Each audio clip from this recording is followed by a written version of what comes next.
वर्तमान समय में देश में जिस प्रकार से एक विशिष्ट प्रकार की राजनीति चल रही है, जो देश की आंतरिक सुरक्षा और ताने बाने को ध्वस्त करने के लिए किसी भी कीमत तक जाकर कमर कसे हुए दिखाई पड़ती है, उसकी एक वानगी जो कई बार आप पश्चिम बंगाल में देख चुके हैं। आज न्यायालय द्वारा गठित एसआईटी की रिपोर्ट आने के बाद पश्चिम बंगाल की तृणमूल कांग्रेस सरकार की हिंदू विरोधी निर्ममता अपने पूरे विद्रूप रूप में सामने आती हुई दिखाई पड़ रही है। इस एसआईटी का गठन न्यायालय के आदेश पर हुआ था, जिसमें 3 लोग सदस्य थे। एक registrar law national human right commission के थे और 2 सदस्य पश्चिम बंगाल की न्यायिक सेवा के थे, अर्थात एक मानवाधिकार आयोग से सदस्य थे और 2 पश्चिम बंगाल की न्यायिक सेवा वेस्ट बंगाल लीगल सर्विसेज थे। और उन्होंने 11 अप्रैल 2025 फ्राइडे यानी 11 अप्रैल जुमे के दिन 2 बजे से लेकर 4 बजे के बीच में जो घटनाएं हुई हैं उनके बारे में जो अपना ऑब्जर्वेशन दिया है, उससे तृणमूल कांग्रेस, इंडी गठबंधन और ये सेक्युलरिज्म के सो कॉल्ड सेल्फ चैंपियंस का नकाब पूरी तरीके से उतर गया है। पहली बात, बहुत आश्चर्य और दुख की बात है कि जो लोग ये कहते थे कि पाकिस्तान से युद्ध करने की क्या जरूरत है, सिर्फ आतंकियों के ऊपर कार्रवाई हो, जबकि हमारी सरकार ने आतंकियों पर ही कार्रवाई की, उनमें से एक ने भी नहीं बोला कि पश्चिम बंगाल के मुर्शिदाबाद में किसी भी विषय को लेकर आपको आपत्ति है तो हिंदुओं के ऊपर हिंसा करने की क्या जरूरत है। हरगोविंद दास और चंदन दास पिता पुत्र की मृत्यु पर किसी ने एक शब्द भी नहीं बोला। वही लोग अचानक ऑपरेशन सिंदूर के बाद पाकिस्तान के प्रति सहानुभूति दिखाते हुए नजर आने लगे।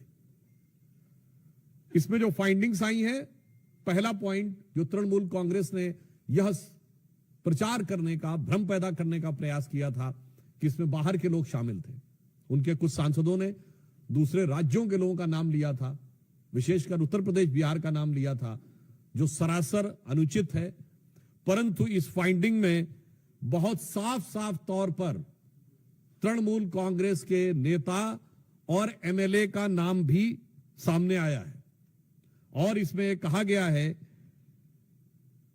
कि उनके 11 अप्रैल को, मैं इसको एज इट इज रीड करना चाहता हूं, all the attacks were carried out on the Friday 11th of April from 2 PM onwards under the instructions of local councillor Mehboob Alam and police and administration done nothing। तो ममता जी, ये तो आपकी party के बहुत महबूब नजर आ रहे हैं, आपकी पार्टी के बड़े प्रिय नजर आ रहे हैं। ये बात अब फाइंडिंग्स में बिल्कुल साफ हो गई। दूसरा विषय यह आया कि एक कुल मिलाकर इसमें बताया गया कि total of 113 houses were damaged and they even fled to Malda. जो ये कहने का प्रयास किया गया था कुछ नेताओं के द्वारा कि ऐसा तो कुछ खास हुआ ही नहीं, कोई महत्वपूर्ण, कोई ऐसी उल्लेखनीय घटना नहीं हुई, ये बात बिल्कुल साफ सामने आई कि 113 जो हाउसेज थे वो पूरी तरीके से विध्वंस हुआ और लोगों को वहां से पलायन करने पर बाध्य होना पड़ा। इसी के साथ साथ यह भी बात सामने आई कि पुलिस ने कई मौकों के ऊपर जो उनकी प्रोसीडिंग्स में, और ये जो तृणमूल कांग्रेस के नेता का नाम ये पेज नंबर 5 के ऊपर अपनी फाइंडिंग्स में लिखा हुआ है। फिर यह बताया गया कि दे want a permanent BSF camp and central armed police for their own protection. यानी पहले तो लोगों के घर विध्वंस हुए, फिर लोगों को पलायन पे बाध्य होना पड़ा, और पश्चिम बंगाल की पुलिस पर उनका इतना विश्वास हो गया कि वो सीमा सुरक्षा बल और केंद्रीय सुरक्षा बलों के ही कैंप में रहने के लिए उद्यत थे। ये साफ दर्शाता, और आगे लिखा है, the West Bengal police did not respond at the village of Bedbona called at 4 p.m. on Friday and 4 p.m. of Saturday, but police did not pick up the call. यानी गांव के लोगों ने जब उनको मदद की गुहार लगाई, पुलिस ने कुछ नहीं किया। और कितनी गंभीर बात है कि पुलिस का फोन न पिकअप हो ऐसे समय में, जबकि वहां दंगे या सुनियोजित हिंदुओं को टारगेट करते हुए आतंकी शैली में दंगे किए जा रहे हों, तब अगर पुलिस नहीं उठाती है तो यह एक बड़ा गंभीर तथ्य है जो प्रकाश में आया है। और यह भी बात सामने आई है कि रेजिडेंट्स ऑफ शमशेरगंज, हिजालतला, शुलूतला, डिग्री, they came masking up their faces. यानी यह भी बात साफ आई कि चेहरा छुपाकर लोग सुनियोजित ढंग से हिंसा करने के लिए आए थे। एक बात बहुत स्पष्ट हो गई है कि हिंसा का प्रकार चाहे कोई भी हो, राजनीति का प्रकार चाहे कोई भी हो, वार सिर्फ और सिर्फ हिंदू समुदाय के ऊपर है। अगर पहलगांव में चुन चुन कर हिंदुओं को मारा गया, तो मुर्शिदाबाद में चुन चुन कर हिंदुओं के घर, मकान और लोगों को मारने का प्रयास किया गया। मुझे लगता है कि अब इसके बाद पश्चिम बंगाल सरकार के पास किसी प्रकार का मुंह नहीं रह गया है यह कहने का कि वहां पर हिंसा नहीं हुई थी।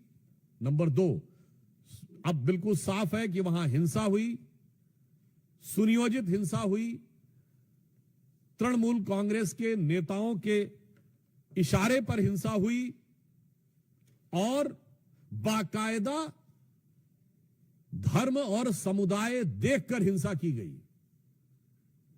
तो अब मैं पश्चिम बंगाल की मुख्यमंत्री ममता बनर्जी जी से पूछना चाहता हूं कि उनके ममतामयी हृदय में कब वह करुणा जागेगी कि वो अपने नेताओं पे कार्रवाई करेंगे।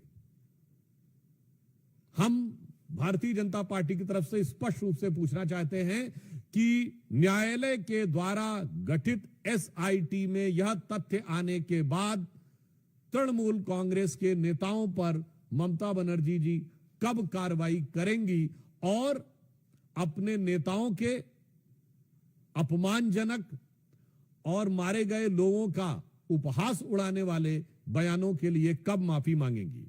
धन्यवाद। मित्रों, प्रश्न सादर आमंत्रित है। सबसे पहले प्रज्ञा।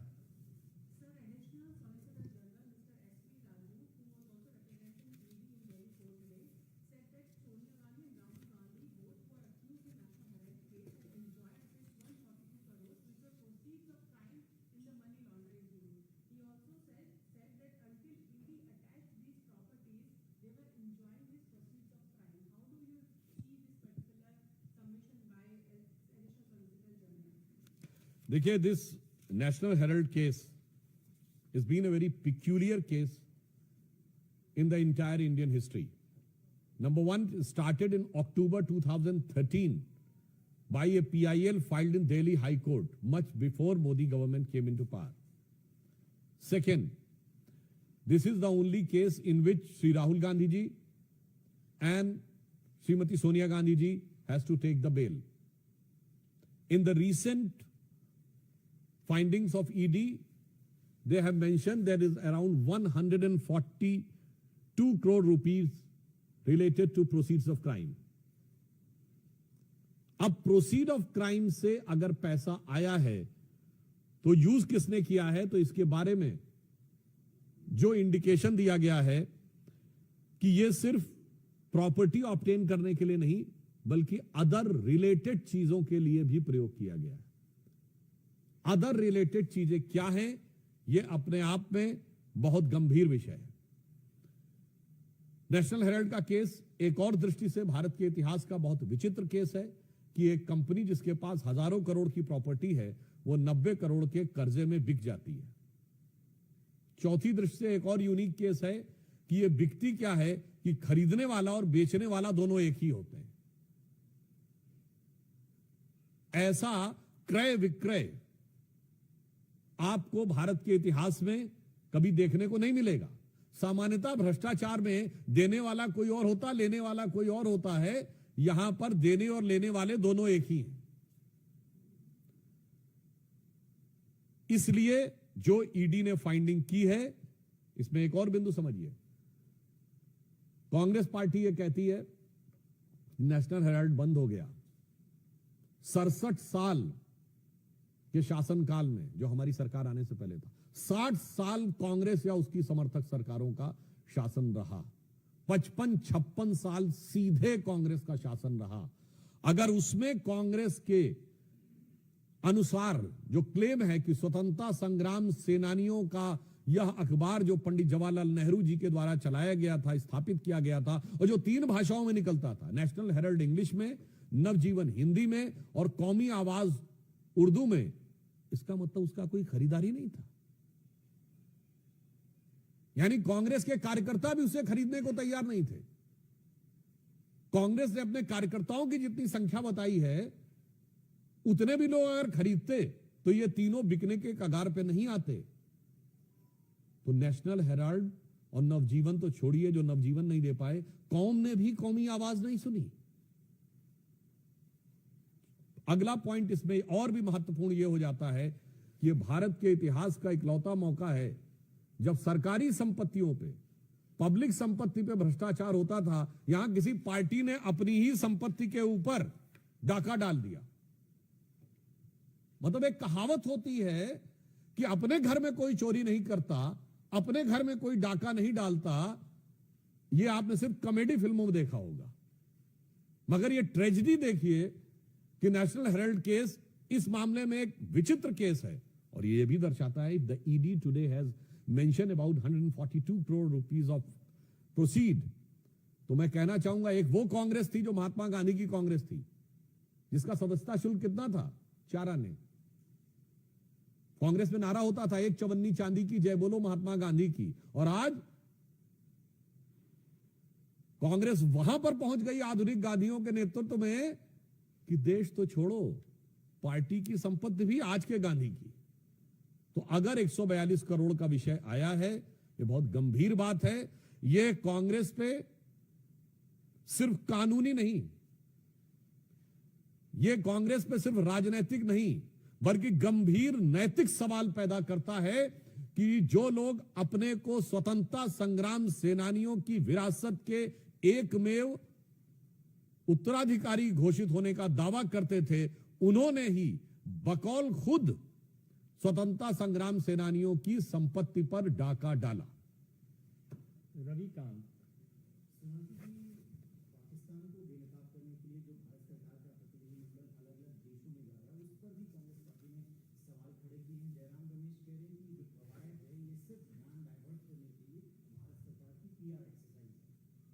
देखिए, हम ये बात भली भांति समझ सकते हैं। कांग्रेस पार्टी इस समय सबूत न मांग पाने की जो खिसियाहट है, उस छटपटाहट में इस ढंग का बयान देने को बाध्य हो रही हो। हम एक बात बहुत स्पष्ट रूप से कहना चाहते हैं कि अगर उन्हें लगता है कि कोई डाइवर्जन की बात है, तो मैं सिर्फ कोट करना चाहता हूं पाकिस्तान के प्राइम मिनिस्टर शहबाज शरीफ ने जब ऑन रिकॉर्ड ये बोल दिया कि 9 और 10 तारीख की दरमियानी रात, ये उनका वर्ड है, 9 और 10 तारीख की दरमियानी रात हमारे सिपह सलार जनरल सैयद आसिम मुनीर ने मुझे 2:30 बजे रात को जगा कर कहा कि हिंदुस्तान ने नूर खान एयरबेस के ऊपर मिसाइल गिरा दिया है।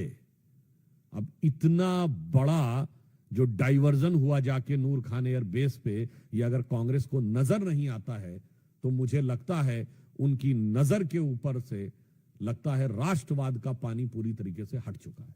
सेकंड पॉइंट, जो इन्होंने कहा कि ये ध्यान बांटने के लिए कि जा रहे हैं बाहर, ये भारत के सभी सांसदों का अपमान तो है ही, मगर मैं जयराम रमेश जी से पूछना चाहता हूं, आपके नेता तो ध्यान लगाने के लिए जाते थे। आपके नेता या तो ध्यान लगाने के विदेश जाते थे या देश को बांटने के लिए विदेश जाते थे। आपके नेता ने जितनी बार विदेश गए हैं, देश को बांटने वाली कोई ना कोई बात कह के आए हैं। पहली बार सभी दलों के लोग एक साथ मिलकर भारत की एकजुटता का प्रदर्शन कर रहे हैं। और जहां तक हमारी नीति है, हमारी नीति भारतीय जनता पार्टी की बहुत स्पष्ट है कि इस ढंग के मौकों के ऊपर दलगत भावना से ऊपर उठकर अंतरराष्ट्रीय मंच पर भारत की एकजुटता दिखानी है, चाहे हम विपक्ष में हो या सत्ता पक्ष में। जब हम विपक्ष में थे तो 1995 में जिनेवा में पाकिस्तान कश्मीर को लेकर प्रस्ताव ला रहा था, तब हमारे तत्कालीन नेता प्रतिपक्ष अटल बिहारी वाजपेयी जी ने नरसिम्हा राव का समर्थन जिनेवा में जाके किया था और नरसिम्हा राव को क्रेडिट भी दिया था उस सरकार को, और घर में आकर जो बात कहनी थी कही थी। और ये बात मैं इसलिए भी कह रहा हूं, आप में से कोई भी जाके चेक कर ले, ऑन रिकॉर्ड उस समय पाकिस्तान के प्रधानमंत्री बेनजीर भुट्टो का पाकिस्तान की नेशनल असेंबली में दिया गया बयान है कि देखो भारत में प्रतिपक्ष कैसा है जो सरकार का समर्थन कर रहा है आकर, और हमारा पोजीशन यानी पाकिस्तान का पोजीशन कैसा है जो विरोध कर रहा है। आज वैसा पोजीशन हमारे यहां हो गया है।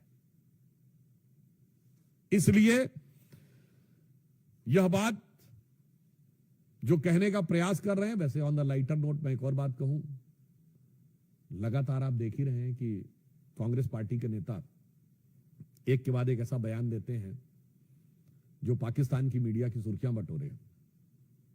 अब जयराम रमेश जी का ये बयान भी यूज किया जाएगा, तो ये पाकिस्तान की पीआर एक्सरसाइज में जो लगे हुए हैं और भारत के इस गंभीर प्रयास को जो पीआर कह के डाइल्यूट करने का प्रयास कर रहे हैं, मैं एक बात कहूंगा कि कुछ मामलों में उनकी मानसिकता और पाकिस्तान की मानसिकता में एक और मेल है। अभी आपने देखा कि ऑपरेशन सिंदूर में जिस अप्रतिम शौर्य का परिचय भारत की सेना ने दिया और जो गंभीर क्षति पहुंचाई, जिसका मैंने अभी आपको बता भी दिया कि पाकिस्तान के प्राइम मिनिस्टर का पाकिस्तान के आर्मी चीफ को कोट करते हुए बयान है, इसके बावजूद वहां के आर्मी चीफ का प्रमोशन हो गया, क्या बन गए? Field marshal. ठीक, हमारे यहां भी उसी जहनियत से पैबस्त हैं। वो जंग हार कर फील्ड मार्शल बनते हैं और कांग्रेस में चुनाव हार कर फील्ड मार्शल बनते हैं। वहां भी प्रमोशन होता है, यहां भी प्रमोशन होता है। तो इसे मैं कहना चाहूंगा, तो इसलिए दोनों तरफ बैठकर एक ही विचार, एक ही भाव, तो मिले सुर मेरा तुम्हारा करते हुए भारत के प्रयासों को इस प्रकार से अवांछित रूप से छोटा साबित करने का प्रयास बचना चाहिए कांग्रेस पार्टी को। और मैं कांग्रेस पार्टी और इंडी गठबंधन से, जो मैंने अभी मॉर्निंग में कहा, उसे रिपीट कर देना चाहता हूं। इंडिया अलायंस नाम रख लेने से दिल से भारतीय नहीं हो जाता। आज इंडिया अलायंस के तमाम नेताओं के बयान पाकिस्तान की मीडिया में, पाकिस्तान की संसद में, पाकिस्तान की सेनाओं की ब्रीफिंग में, पाकिस्तान द्वारा भारत के विरुद्ध दिए जा रहे डोजियर्स में कोट किए जा रहे हैं। तो ऐसा प्रतीत होता है कि ये पॉपुलर फ्रंट ऑफ पाकिस्तान की तरह इंडिया अलायंस बिहेव करने लगा है। और खड़गे जी का बयान हो या राहुल जी का बयान हो या जयराम रमेश जी का बयान हो, ऐसा प्रतीत होता है कि पाकिस्तान में पॉपुलरिटी की प्रतिस्पर्धा में ये एक दूसरे से आगे निकलने में लगे हुए हैं। पर मैं फिर कांग्रेस पार्टी से यह अनुरोध करना चाहूंगा कि इस मौके पर जब भारत के सर्वदलीय प्रतिनिधिमंडल विदेश में जा रहे हैं, तो इस प्रकार की बात करने से बाज आना चाहिए। भारत की एकजुटता का प्रदर्शन करना चाहिए। कम से कम कुछ समय के लिए अपनी भावनाओं पर नियंत्रण रखना चाहिए। वोट बैंक की राजनीति को राष्ट्रीय हित से अलग रखना चाहिए। गौरव, न्यूज़ 24।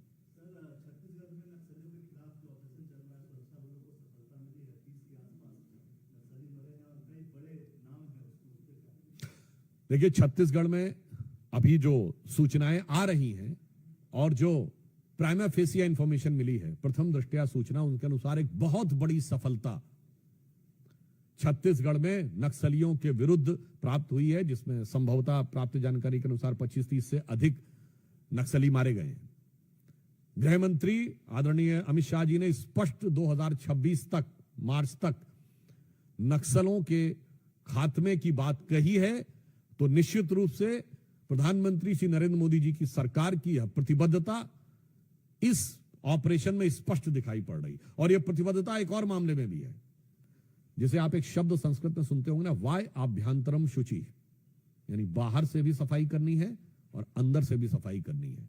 तो बाहर की सफाई आप ऑपरेशन सिंदूर में देख चुके हैं, और अंदर की सफाई आज जो नक्सली ऑपरेशन हुआ है उसमें देख रहे हैं। यानी बहावलपुर से लेके और बस्तर तक राष्ट्र विरोधी जो शक्तियां हैं उनके ऊपर निर्णायक प्रहार हमारी केंद्र की सरकार और छत्तीसगढ़ के राज्य की सरकार ने किया है।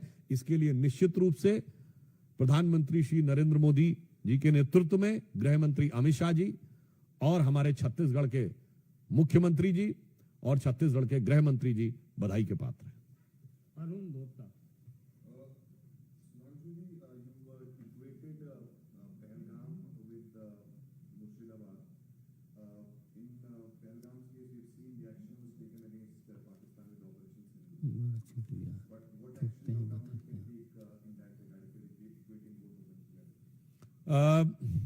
Definitely, in Pahalgaon, it was done by bullet. I hope, I wish, and I am confident that is the befitting reply of the Murshidabad targeted attack on Hindus will be replied with ballot. और कोई प्रश्न? वैसे एक और बात आप कह दें कि वो उनको लगता है कि हम बाहर जाते हैं, जो जयराम रमेश जी ने कहा ना कांग्रेस पार्टी ने हमारे प्रतिनिधि मंडल के लिए कि ये बाहर केवल ध्यान बटाने के लिए जाते हैं, तो मैं ये भी बता दूं कि हम वो हैं जो पहले ठोक के आते हैं, फिर पड़ोसी को बताते हैं और फिर जरूरत पड़ने पे पूरी दुनिया को भी बताते हैं। मगर उसके बाद कांग्रेस के जो अरमान हैं वो खुद ब खुद निकलकर सामने आ जाते हैं। बहुत बहुत धन्यवाद।